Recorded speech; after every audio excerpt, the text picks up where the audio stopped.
guys. I feel like I just saw you guys. Listen, thank you guys so much for being an amazing crowd last night. Rob and Billy and I had a fantastic night. We were talking about how awesome you guys were the whole time, so thank you. My co-host, Richard Spade Jr., was supposed to be standing right beside me, but literally 4 minutes before we walked to stage, a bird pooped on him.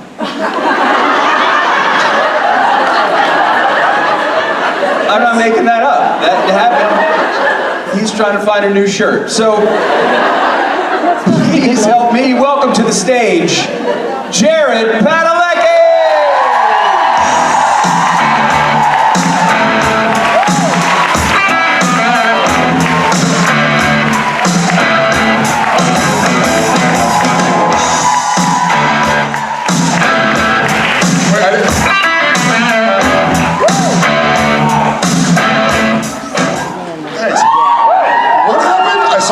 I saw him like freaking out. What happened? Yeah, they were standing out. They were standing outside having a chat, and then they came in and they were talking whatever, blah blah blah. And then I saw Rob go, "It's not raining outside." And then their conversation ensued, and then Rob had a napkin and he was wiping the stuff off, and then they were like. And then everyone went to wash their hands. A bird pooped on him? I think so. That's supposed to be like great luck. Oh yeah, that's true. Buy a lottery ticket. Yeah, absolutely.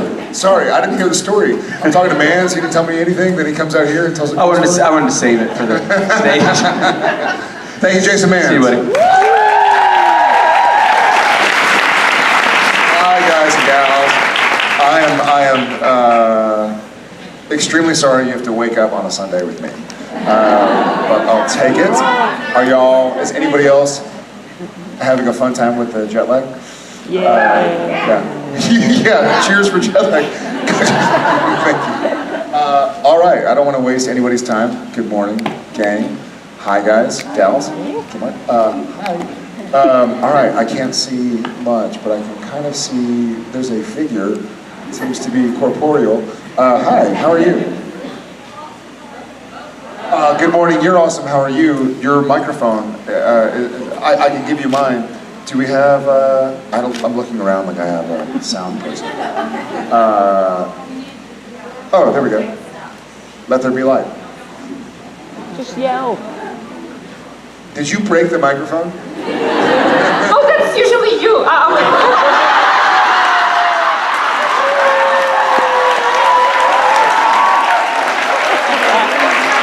Is it that time already?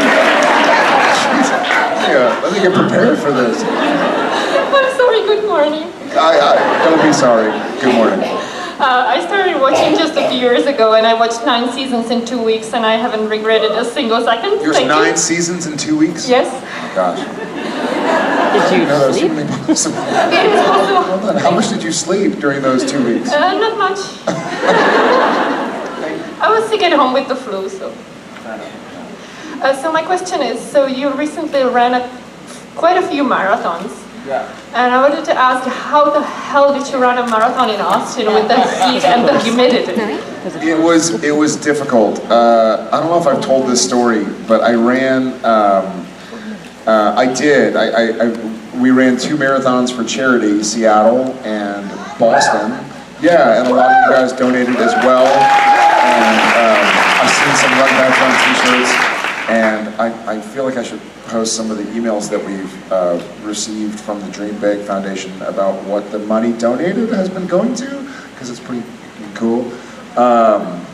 So yeah, the Austin Marathon was one of these, after the Seattle Marathon, which we did, the Bad Idea Tour, I had bought Epsom salts from a pharmacy in Seattle, and I put a bunch of Epsom salts in the bathtub after the marathon. And I sat in the bathtub and I was like, that was amazing. And so I grabbed my phone and signed up for the Austin Marathon, which tells you something about my mental state in general. I was like, this hurts so bad. When's the one in Austin? And And so we did the Austin, didn't really announce it. It was more one of those, I just wanted to see what I would do if it was just kind of like me hanging out. Luckily it was in February, so it wasn't super hot, but the marathon was on a Sunday, and on Friday, my buddy, who I was running the marathon with, at 10 p.m., he had never run a marathon. I'm saying this like, I'm a marathoner. I had done one. And he texted me like, hey man, what you up to? This is 10 p.m. on Friday night. And I was like, well, just hanging out. Like Jen and I are talking in our kitchen, and he lives, a couple miles away. He's like, man, I'm nervous about Sunday, like my head's spinning. And I was like, well, do you want to hang out for a little bit, like have a drink? He lives down the street, let's have a glass of wine. He's like, yeah, coming over. I was like, wow. And so Jen's like, all right, go have fun. And so he came over and we opened a bottle of wine. And this is Friday now around like 11 p.m. The marathon is Sunday at 7 a.m. And so we have a glass of wine, and then the bottle, I think, was broken, so it was empty, so we opened another bottle of wine. It's now like 12:30 a.m., 1 a.m., and we're like, well, how'd this wine get empty? So we opened a third bottle of wine. Oh my garbage. And then he's like, I think I'm staying here tonight, so he slept over. The next day I went got an IV drip, I don't know if y'all have IV drips, I don't know how you can say it. Felt terrible. So the Austin Marathon was difficult, not because of the weather, but because I was hungover from 2 days prior. But still got through it, had a good time. I don't know, you keep your feet moving and you'll get through it. I'm doing another one in Switzerland in July. So. Good luck, thank you. Glutton for punishment. Thank you so much. Thank you. And I will not break my microphone. Good morning. Good morning. My question is, do you remember the first time someone asked you for a photo or autograph or recognized you on the street? Fun. So, I don't know if this was the first time, but I remember has anybody here been to Los Angeles before? Yeah. Been to the Universal City Walk? Yeah. Yeah, okay. So there's a place called the Universal City Walk next to Universal Studios in Los Angeles, and I don't know if this was the first time necessarily, but this was the first time I remember. It was during Gilmore Girls days. I want to say it was like maybe season 1 of Gilmore Girls, and my buddy Ryan Merriman and I, who I shot a film with in Australia called Ring of Endless Light. I don't know what it would be called. It was a Disney Channel movie, and he was living with me in LA. So it must have been season 2 of Gilmore Girls, and we went to Universal City Walk. And this girl came up and she was like, hey, she had a backpack on. Like, hey, can I take a picture? I'm a fan. And I was like, cool, of course.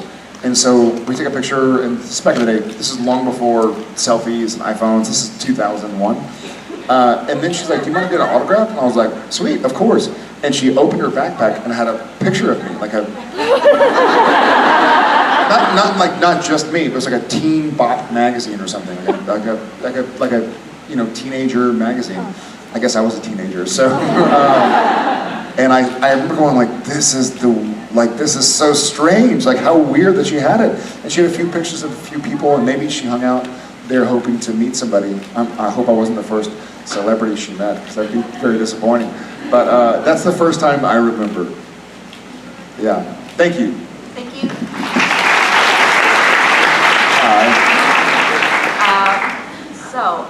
One of the ways I deal with Oh, hi. I didn't see your first.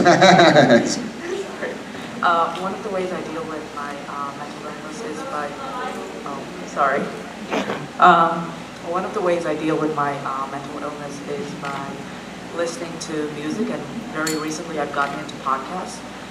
One of my favorite podcasts is called My Favorite Murder, and so I was wondering if you listen to podcasts and if you have any favorites. I listen to My Favorite Murder all the time, and it pisses Jen off because we'll drive back and forth somewhere, and I'll turn it on. She's like, "Stop it! This gives me nightmares." Yeah, My Favorite Murder is amazing. Things you should know, and I am unabashedly obsessed with Joe Rogan's podcast. And he seems like a pugilist, but he's not. He's a pretty erudite, intellectual fella.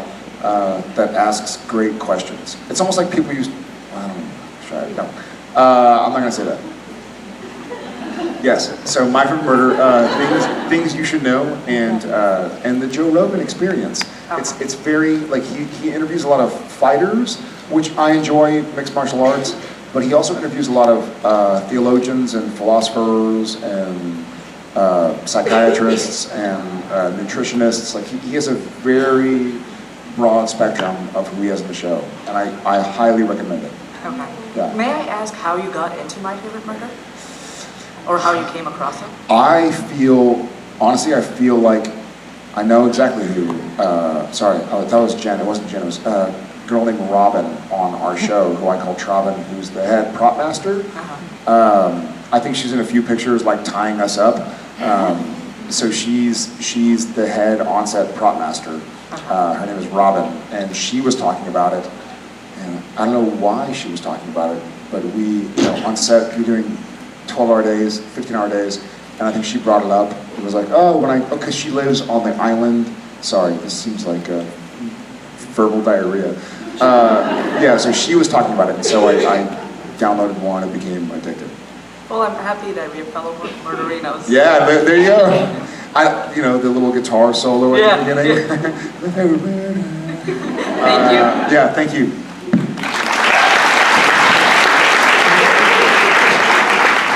Hi. Hi, good morning. Good morning. During the sixth season, we learned after a few episodes that Sam doesn't have a soul, so I wanted to ask if you, as Jared, knew that you were playing the soulless Sam from the start. Great question.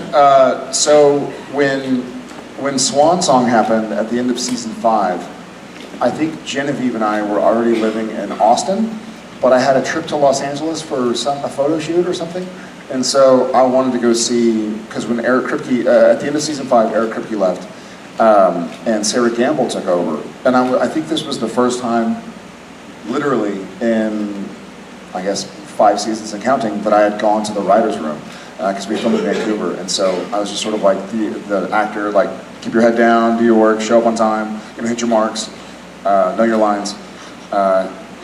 And so I went to the writer's room in the summer, probably May or June of whatever it would have been, 2010, and met with Sarah Gamble and just wanted to say, like, hey, just show my face. I know she'd been writing for the show for a while. She's wildly talented. I had always loved the way she wrote Sam. She's incredibly talented anyways, as you all know from anybody who watches The Magicians, which is awesome, the awesome show. Maybe I'll be on it in 2 years, fingers crossed. So I sat down to meet, and I was like, hey, nice to see you, congratulations on running the show, I guess. I don't know if that's like a congratulations or I'm sorry. And then, do you have any plans? And she looked at me and was like, yeah, so next year Sam comes back, because, I had kind of died at the end of season 5, so I was like, how are you going to do this? And she said, you're going to be back, obviously, but you're going to be soulless. And I was like, I had no idea, it was like, yeah, you speak Greek now. I was sort of going like, I don't know what in the world to do. And so I was incredibly scared, I guess would be the most easily translatable word. I was nervous. I didn't know. I was like, how do you play somebody who's soulless? Like, what do you do? Like, how do you, usually as an actor, you try and pull from your past experiences. I guess that's what I try and do. So I was like, I don't know how to play somebody who's soulless. So I went home, and when I would jog or work out or do whatever, I would think about, like, okay, what would somebody who didn't have a soul, what do I think of a soul? What do I think it entails? What do I think it embodies? What would somebody without that do? I don't want to just be like weirdo, Christian Bale in American Psycho, because I wasn't psychotic, I was soulless. So it was certainly nerve-wracking. But in hindsight, it was one of my favorite iterations of Sam to play ever, possibly my favorite. So I was happy to play it. Like, what other TV show gets to do that? So I was very excited. I hope you enjoyed it. Yeah, I did. Thank you. Awesome. Thank you very much. Hi. In season 14, the brothers spent many episodes being apart. So can we hope that this will change in the final season? Well, I really enjoy not being around Jensen. I'm teasing. Come on. I kid. Yeah, I feel like season 15, I hope there's a lot of... I don't think there'd be any way to properly wrap up Supernatural, you know? I don't know the best way to finish it, you know? But I love the idea of it coming full circle to where it almost ends the way it started. I don't know, you know, I'm saying ends because I think nothing in Supernatural ever really ends. But I hope there's a lot of the brothers. I hope they're trying to make the world a better place, and I hope they whatever happens at the end, I hope it's together, I suppose. Thank you. Good morning. I'm from Antwerp in Belgium, and we do a lot of marathon runnings too, just say. Oh, really? Oh, very cool. Yeah. That would be fun. Just so you know. So you're Belgish. Not mine.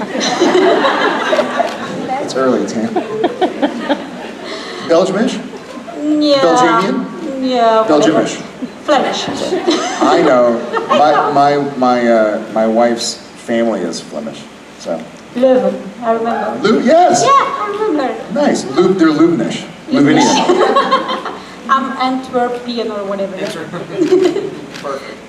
My question was there ever a point in the unfolding of the show where you ever considered not continuing in the role of Sam?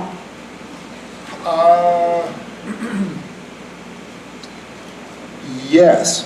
It didn't have anything to do with Sam or Supernatural.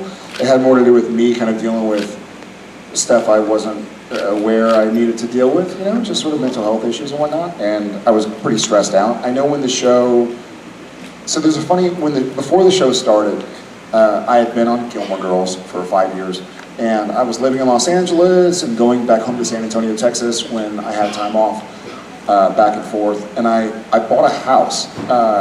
This would have been 2004-ish. And I was like, okay, I'm tired of traveling. I want to be home. I have 2 dogs. I have a girlfriend. Like, I want to have magazine subscriptions, as weird as it sounded. Answer my own mail. I was tired of living kind of out of a suitcase. And so when Supernatural came up, I was like, this is amazing. Like, this is filming here, 3 miles from my house. It's an awesome show. I love the characters.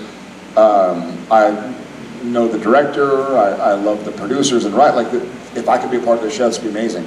And so then when I got hired and we shot the pilot in Los Angeles, I was super, super, super excited. I was like, oh my God, I hope the show goes forever.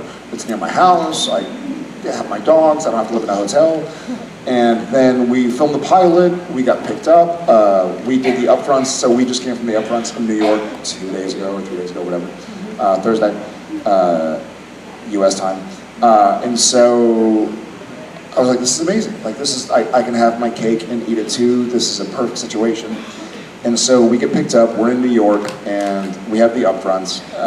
And then we go to lunch with the producers and the directors and some of the studio and network people.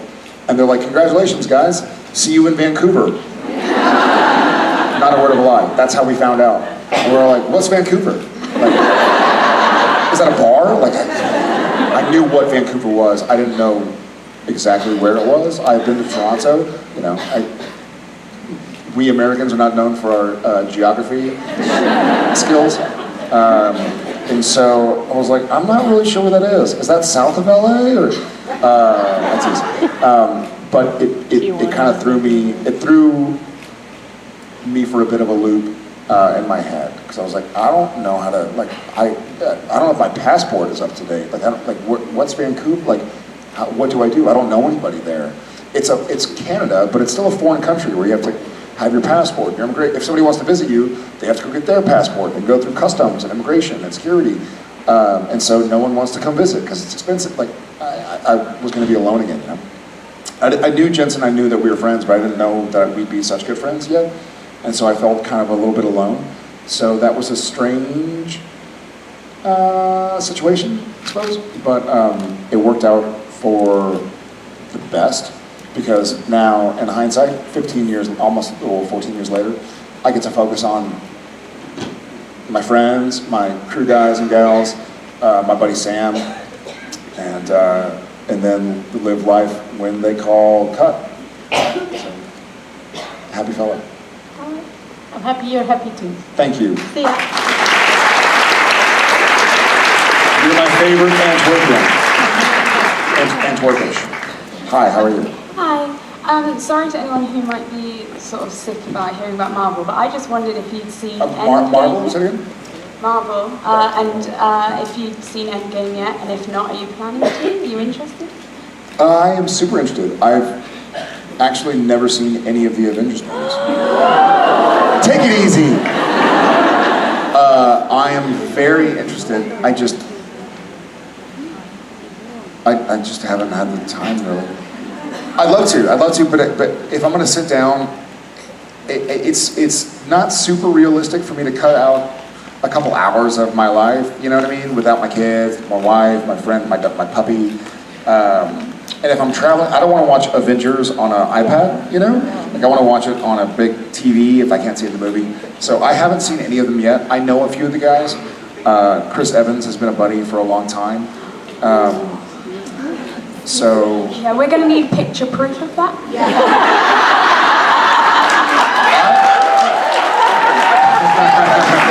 I think I have picture proof of when he and I tested for a movie together called The Perfect Score 17 years ago or something. Yeah, please tweet that one.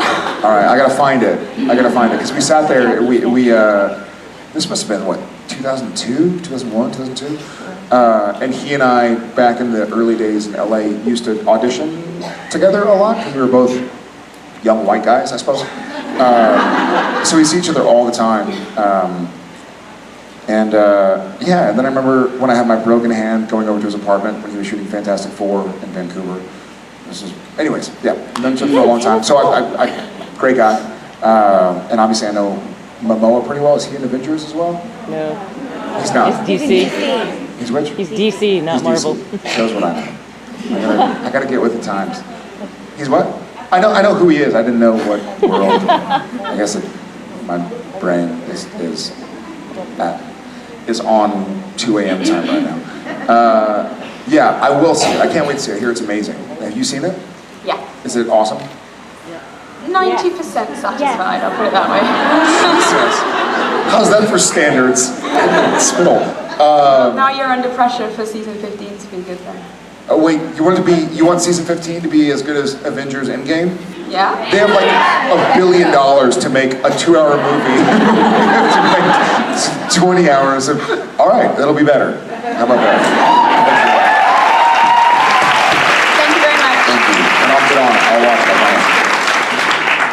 Hi. Good morning. Good morning. I would like to know, as a child, did you have a favorite tale? And if so, which one was it? Funny. I always loved the Polar Express. The movie, the book rather. It didn't used to be a movie. For some reason, that always gave me. I loved Christmas-style tales. I don't know what that says about me, but I would love books like the Polar Express. I read a lot as a kid. I was kind of a bit of a strange little loner that would sit in my room and read things. I don't know why Polar Express came to my head, but I guess that's what I would go with. Did you have one? Yes, I loved Watership Down. I was obsessed with the movie. Say that again? Watership Down. It's a book, and it was also filmed, and I still till today obsessed with it. Interesting. Watership Down. Watership Down? Yeah, it's about bunnies. Huh. Awesome. Thank you. Thank you.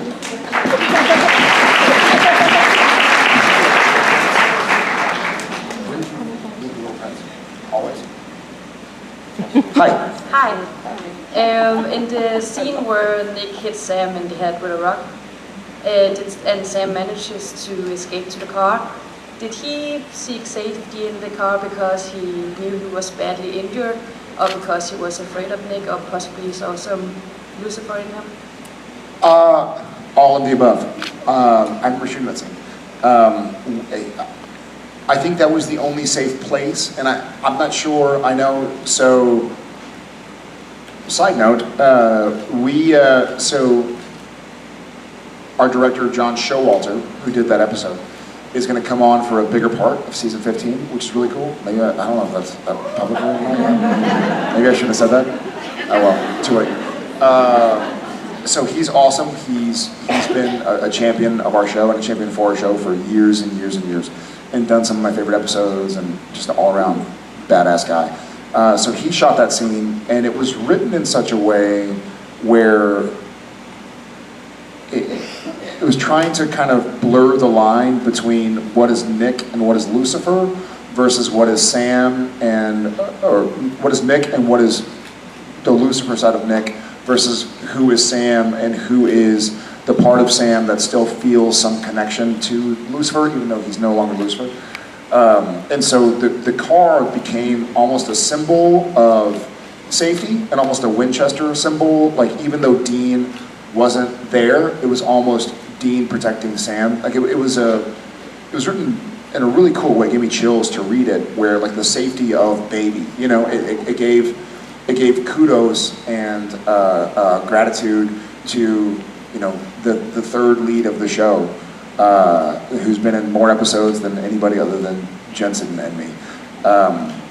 So yeah. So it became a cool shelter. You know, they say even though they never had a home, they were never really alone or without a home. And I know we always had each other, like Dean and Sam have always had each other, but they've also essentially always had the car as a place for safety. So that was kind of what was going on. Yeah, thank you. Thank you. Hi. Hi. I was wondering if you have a special song that reminds you of Sam, or that reminds you of the relationship of the brothers together. There are a few. I don't know if I have a special song that reminds me of Sam or the brothers, but there are definitely a few songs that every time I hear them, I think of Supernatural. One is obviously "Carry On, My Wayward Son." Of course. Another one is "Back in Black."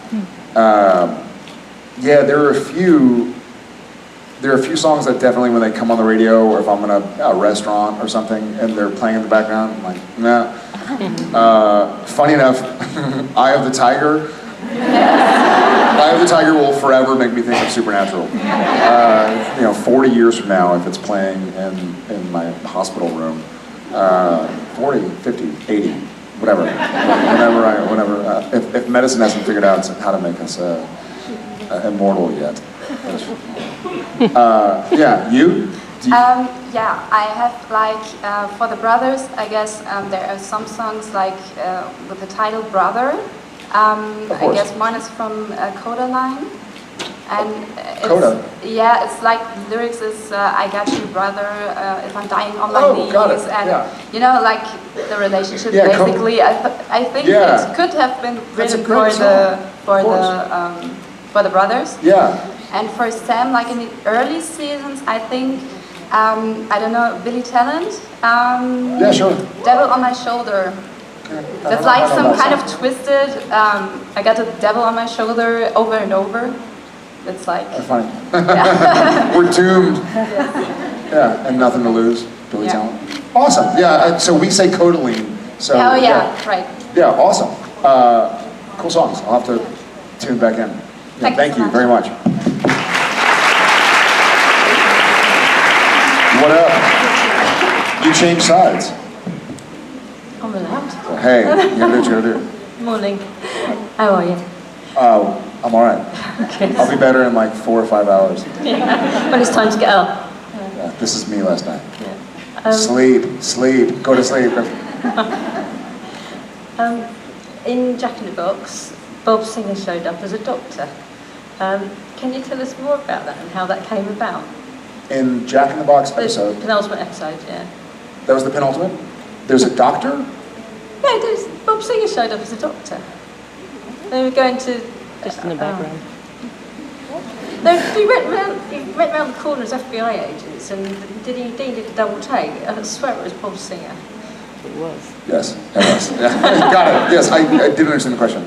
Yes, when we're yes, that is his second cameo as a doctor. As a matter of fact, he was in one of the other ones earlier. It made the gag reel. Yeah, changing channels. Was it changing channels? So. Yeah. So every now and again we force him to be in it, and he doesn't want to be. He's like, you know. He pretends to be crotchety every now and again. But he, yeah, Jack in the Box. That was Bob Singer. So now he's been in 2 episodes, playing a doctor. Maybe it's the same doctor. Who knows? 9 years later. Nice spot. Well done. Good to see you again. Thanks. My sweetie. Hi. I have to put my glasses on because I can't read. It's all right. I forgive you. In the season finale of season 6, you portrayed the 3 pieces of Sam after Cass removed the wall that protected him from the memories of the cage in Sam's mind that death put up. How difficult was this to film? You know, you played basically 3 parts of Sam. In season 6 finale was the one where there's we called him Hell Sam, I suppose, in Bobby's house, and Soulless Sam. Soulless Sam in the forest. And then those are really difficult. Those are really difficult scenes to film. I don't enjoy acting to a wall or to a piece of tape, and it sounds like a joke, but when you're doing that, you're usually acting to a piece of tape. So I'm pretending to be acting.